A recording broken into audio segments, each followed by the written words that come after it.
नमस्कार। आज हम भगवत गीता को एक कह सकते हैं बिल्कुल अलग नजरिए से देखने की कोशिश करेंगे। ये नजरिया है ओशो का। हमारे पास जो स्रोत हैं वो दिखाते हैं कि ओशो के लिए गीता सिर्फ उपदेशों की कोई लिस्ट नहीं है। हाँ, बिल्कुल। वो इसे कृष्ण और अर्जुन के बीच एक बहुत ही गहरे मनोवैज्ञानिक और आध्यात्मिक संवाद की तरह देखते हैं। सही। और यही बात शायद गीता को सिर्फ एक पुराना ग्रंथ न रखकर हमारे आज के जीवन से जोड़ देती है ना? एकदम। ओशो के लिए ये एक तरह से चेतना के विस्तार का विज्ञान है, बहुत प्रासंगिक है आज भी। तो आज हमारी इस चर्चा का आप कह लीजिए मिशन यही है कि ओशो की व्याख्या के जरिए गीता के कुछ खास आइडियाज को समझें। जैसे कर्मयोग का उनका मतलब क्या था, धर्म को वो कैसे देखते थे, अनासक्ति का क्या अर्थ है, और वो कुरुक्षेत्र वाला प्रतीकवाद भी। हाँ बिल्कुल। हम ये समझने की कोशिश करेंगे कि ओशो कैसे गीता को सिर्फ मोक्ष का रास्ता नहीं बल्कि इसी दुनिया में काम करते हुए जाग कर जीने का एक नक्शा मानते हैं। और यह यात्रा, मैं बता दूं, पारंपरिक समझ से काफी अलग होने वाली है। ओशो कई बार स्थापित मान्यताओं पर सवाल उठाते हैं। हाँ ये तो है। तो चलिए शुरू करते हैं। ओशो इस बात पर काफी जोर देते हैं कि गीता कोई नियमों की किताब नहीं है। ये दो दोस्तों कृष्ण और अर्जुन के बीच एक खुली बातचीत है, एक संवाद। ये नजरिया इसे कैसे बदल देता है, क्योंकि आमतौर पर तो हम धर्म ग्रंथों को ईश्वर का आदेश मानते हैं। हाँ, और यही ओशो का नजरिया क्रांतिकारी हो जाता है। देखिए, जब आप इसे संवाद मानते हैं ना, तो ईश्वर और भक्त के बीच की जो एक दूरी होती है वो कम हो जाती है। अच्छा। चीजें ज्यादा मानवीय, ज्यादा मनोवैज्ञानिक लगने लगती हैं। ओशो कहते हैं कि गीता चेतना का दर्पण है। चेतना का दर्पण। हाँ, मतलब ये आपको बने बनाए जवाब नहीं देती, ये आपके अंदर के अर्जुन को जगाती है, आपकी उलझनों को सामने लाती है, ताकि आप कृष्ण यानी अपनी अंदर की आवाज, अपनी प्रज्ञा की मदद से खुद रास्ता खोज सकें। मतलब ये कोई ऊपर से थोपा हुआ ज्ञान नहीं है, ये अंदर से आने वाली समझ है। कृष्ण यहाँ कोई हुक्म देने वाले भगवान नहीं, वो एक दोस्त हैं, एक गाइड हैं, एक कुशल मनोवैज्ञानिक कह लीजिए, जो अर्जुन को उसकी ही उलझन से निकलने में मदद कर रहे हैं। मतलब गीता पढ़ने का मकसद नियम रटना नहीं बल्कि खुद को जानना हो गया, अपने अंदर के कुरुक्षेत्र को समझना। बिल्कुल। ओशो के लिए गीता सेल्फ अवेयरनेस का, आत्म जागरूकता का एक टूल है, एक उपकरण। ये आपको दिखाता है कि भाई आप कहाँ खड़े हैं, आपके अंदर क्या चल रहा है। ये आपको तैयार करती है कि आप जीवन के सवालों का सामना करें, अपनी समझ बनाएं, न कि दूसरों के जवाबों पर टिके रहें। ये सक्रिय खोज है, पैसिव श्रद्धा नहीं। ये तो वाकई धर्म ग्रंथों की जो पारंपरिक समझ है उससे काफी अलग है। चलिए अब उस श्लोक पर आते हैं जो शायद गीता का सबसे मशहूर श्लोक है, कर्मण्येवाधिकारस्ते मा फलेषु कदाचन। कर्म पर ही तुम्हारा अधिकार है, फल पर नहीं। ओशो इसे कैसे देखते हैं, इसमें क्या नयापन लाते हैं? देखिए, ओशो इसे कर्म योग का दिल मानते हैं, बिल्कुल, लेकिन उनकी व्याख्या पारंपरिक अर्थों से कहीं ज्यादा गहरी है। आमतौर पर इसे बस ड्यूटी समझकर करो, फल की इच्छा मत करो, एक नैतिक उपदेश की तरह देखा जाता है। हाँ। ओशो कहते हैं बात सिर्फ इच्छा ना करने की नहीं है, बात उस मनोवैज्ञानिक अवस्था की है जो फल की चिंता से मुक्त होने पर पैदा होती है। जब आप परिणाम की चिंता कि सफल होऊंगा या नहीं, लोग क्या कहेंगे, मुझे क्या मिलेगा, इन सब से पूरी तरह मुक्त हो जाते हैं और अपना सारा ध्यान, सारी ऊर्जा सिर्फ कर्म में लगा देते हैं, उस पल में पूरी तरह डूब जाते हैं। तो क्या होता है फिर? तो आपका कर्म चाहे वो कितना भी मामूली क्यों ना लगे, वो अपने आप में ध्यान बन जाता है, मेडिटेशन। अच्छा। आपका मन भविष्य की चिंताओं से, अतीत के बोझ से हटकर वर्तमान में आ जाता है, और मन का वर्तमान में होना ही तो ध्यान है। तो इस तरह ओशो के लिए कर्म और ध्यान अलग नहीं है, कर्म ही पूजा है, कर्म ही समाधि है। ये तो बहुत ही आकर्षक विचार है। कोई भी काम, चाहे वो झाड़ू लगाना हो या सॉफ्टवेयर कोड करना, अगर पूरी तल्लीनता से, बिना अटैचमेंट के किया जाए तो वो एक आध्यात्मिक अभ्यास बन सकता है। हाँ बिल्कुल। और यही ओशो की जीवन को हाँ कहने वाली दृष्टि है। वो स्पिरिचुअलिटी को जीवन से अलग नहीं करते, किसी कोने में बंद नहीं करते। सही। उनके लिए पूरा जीवन ही साधना बन सकता है, बस शर्त यह है कि उसे सही भाव से, जागरूकता से जिया जाए। जब वो कर्ता का भाव, वो अहंकार की मैं कर रहा हूँ, मुझे फल चाहिए, जब वो गिर जाता है, तब कर्म बोझ नहीं रहता, वो एक खेल बन जाता है, एक उत्सव। लेकिन एक सवाल मन में आता है, क्या ये व्यवहारिक है? आज की दुनिया तो इतनी कॉम्पिटिटिव है, हर चीज परिणाम पर टिकी है। क्या वाकई बिना फल की चिंता किए काम करना संभव है? थोड़ा सा आइडियलिस्टिक नहीं लगता? नहीं, ये सवाल बिल्कुल जायज है और ओशो इस चुनौती को नकारते नहीं है। वो ये नहीं कह रहे हैं कि आप लक्ष्य मत बनाओ या प्लानिंग मत करो। वो कह रहे हैं लक्ष्य बनाओ, योजना बनाओ, अपना बेस्ट दो, लेकिन अपनी मन की शांति को, अपनी खुशी को परिणाम का गुलाम मत बनने दो। अच्छा, मतलब आंतरिक स्वतंत्रता। हाँ, ये एक इनर फ्रीडम का अभ्यास है। शुरुआत में मुश्किल लगेगा, बिल्कुल लगेगा, क्योंकि हमारी सारी कंडीशनिंग ही परिणाम पर आधारित है, लेकिन धीरे धीरे जागरूकता के अभ्यास से ये संभव है। ओशो इसे एक सतत साधना मानते हैं, कोई एक दिन की चीज नहीं। और उनका तर्क ये भी है कि जब आप चिंता से मुक्त होते हैं तो आप असल में काम बेहतर करते हैं। क्यों? क्योंकि आपकी सारी एनर्जी काम पर लगती है, चिंता में बढ़ती नहीं। समझ गए।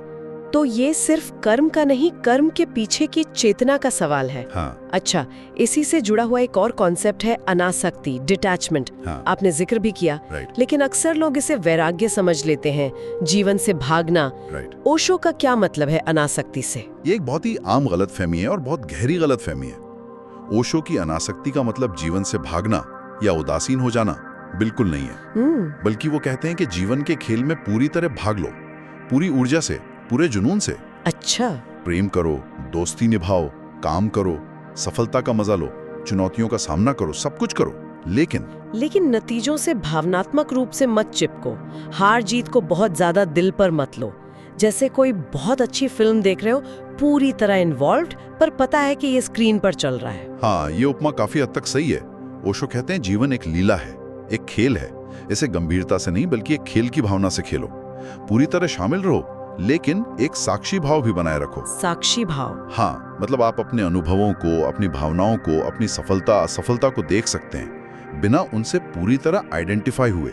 अब जानते हैं कि आप इन अनुभवों से कहीं ज्यादा हैं, कहीं गहरे हैं। ये एक गजब का संतुलन है, पूरी तरह शामिल भी होना और फिर भी फ्री रहना।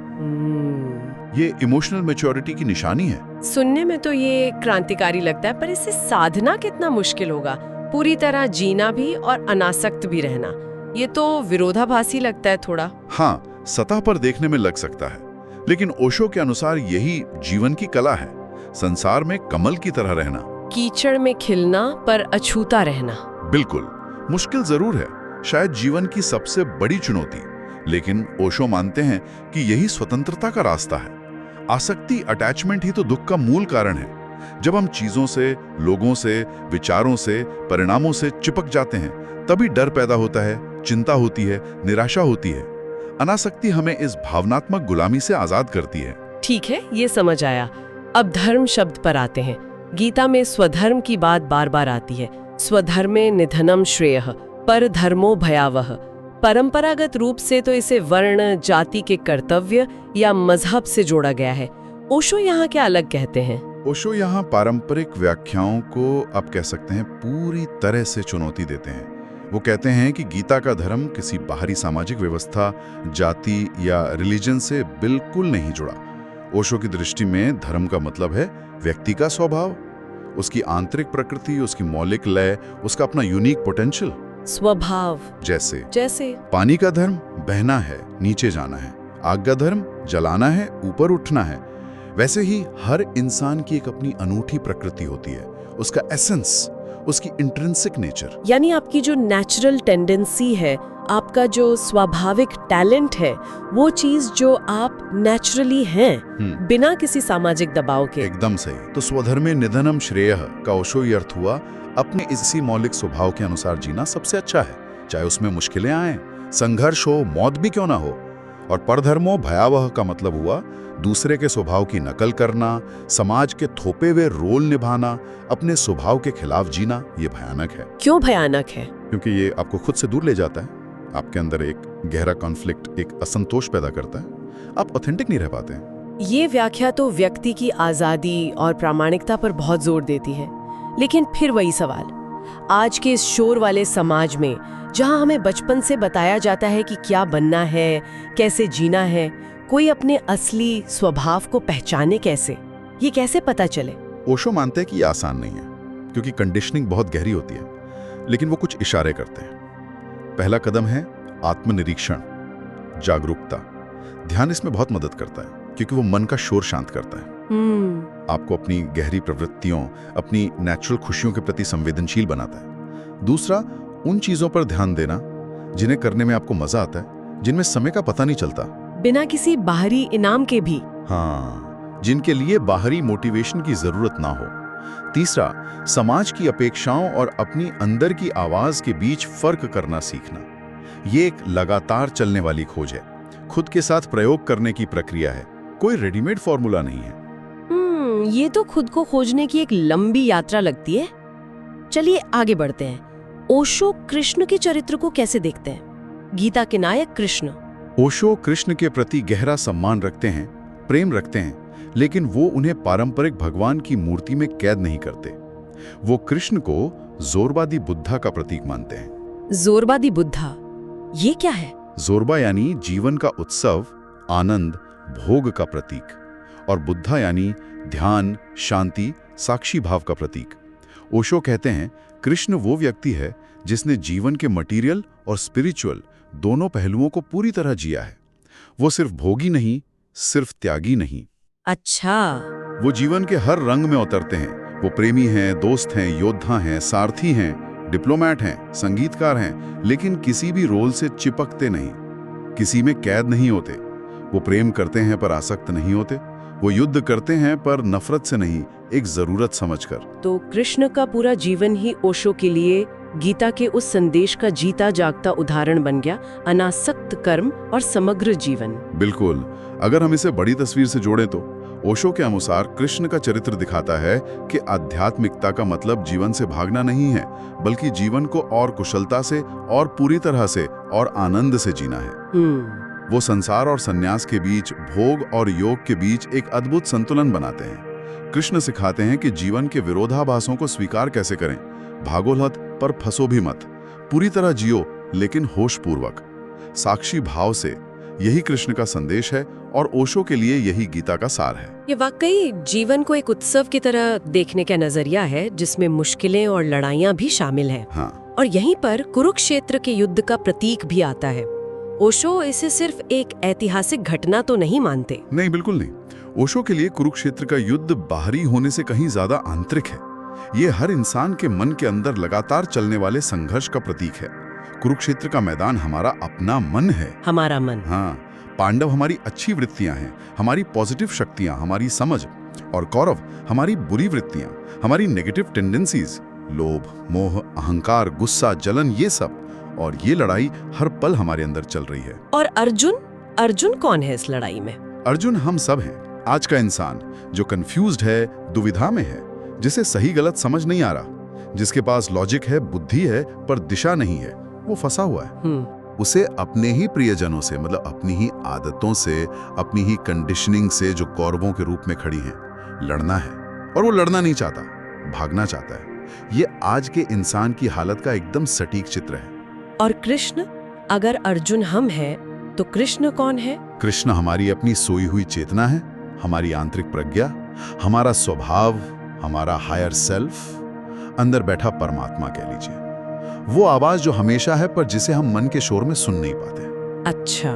गीता का पूरा संवाद ओशो के अनुसार हमारी ही अंदर चल रहा है, हमारे उलझे हुए मन अर्जुन और हमारी गहरी चेतना कृष्ण के बीच। जब अर्जुन पूरी तरह हेल्पलेस होकर सरेंडर करता है, तभी कृष्ण का मार्गदर्शन शुरू होता है। ये दिखाता है कि जब हम अपनी बुद्धि और अहंकार की सीमाएं मान लेते हैं, तभी हायर विजडम, उच्चतर ज्ञान हम तक पहुंच पाता है। ये व्याख्या तो गीता को बहुत ही पर्सनल, बहुत साइकोलॉजिकल बना देती है। ये हर किसी के जीवन पे लागू होती है। हाँ, और यही ओशो की व्याख्या की ताकत है। वो पुराने प्रतीकों को आज के इंसान की अंदरूनी सच्चाई से, उसकी मनोवैज्ञानिक जरूरतों से जोड़ देते हैं। वो गीता को इतिहास की चीज नहीं, बल्कि वर्तमान का आईना बना देते हैं। तो फिर ये पूरी यात्रा, कर्म योग, अनासक्ति, स्वधर्म, ये अंदरूनी लड़ाई, इसका आखिरी लक्ष्य क्या है? ओशो के अनुसार गीता का सार कहाँ है, निचोड़ क्या है? स्रोत बताते हैं कि ओशो के लिए गीता का क्लाइमैक्स, उसका शिखर ध्यान और समर्पण में है। सारी समझ, सारे अभ्यास, कर्म योग, अनासक्ति, स्वधर्म को पहचानना, ये सब साधन है।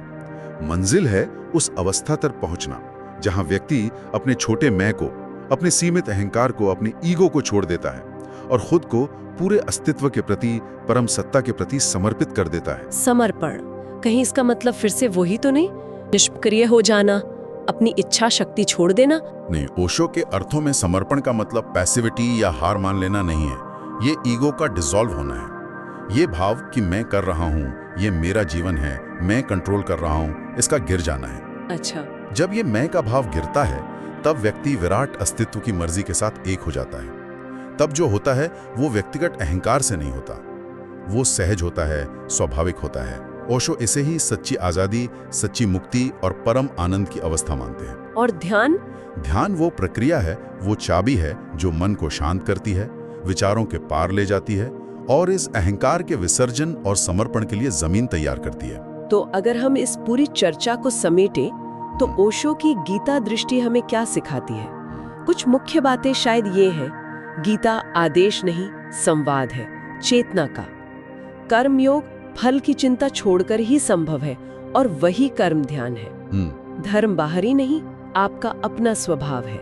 कुरुक्षेत्र आपके भीतर का युद्ध है और कृष्ण आपकी अपनी प्रज्ञा है। सही। और अंत में सब कुछ ध्यान और अहंकार के समर्पण में मिलता है। बिल्कुल सटीक सारांश। और अगर एक फाइनल एनालिसिस करें तो ओशो गीता को जीवन से भागने का नहीं बल्कि जीवन में गहरे उतरने का शास्त्र मानते हैं। ये संसार छोड़ने को नहीं कहती, बल्कि संसार में रहते हुए, अपने सारे रोल निभाते हुए पूरी जागरूकता, प्रेम और अनासक्ति से जीने की कला सिखाती है। हाँ। ये जीवन को नकारने वाला दर्शन नहीं है, बल्कि जीवन को उसकी पूरी टोटलिटी में स्वीकार करने और उसे बदलने का बुलावा है। ये व्यक्ति को बाहरी नियमों पर नहीं, अपनी अंदर की चेतना और अनुभव पर भरोसा करने को कहती है। ये वाकई एक ताजगी भरी और बहुत प्रैक्टिकल दृष्टि है। गीता को रोजमर्रा की जिंदगी से जोड़ती है। हाँ, ये इसे एक लिविंग गाइड बनाती है, सिर्फ पूजी जाने वाली किताब नहीं। इस गहरी बातचीत ने वाकई सोचने के लिए बहुत कुछ दिया है। तो श्रोताओं के लिए एक विचार छोड़ते हैं जिस पर वे सोच सकें। ओशो के अनुसार अगर हर व्यक्ति का धर्म या स्वभाव यूनिक है और उसे पहचानना ही असली साधना है, तो इस पहचान की प्रक्रिया में आज के इंसान के लिए सबसे बड़ी बाधा क्या हो सकती है? क्या वो समाज का दबाव है, अपनी ही आदतें या कुछ और? इस पर विचार कीजिएगा।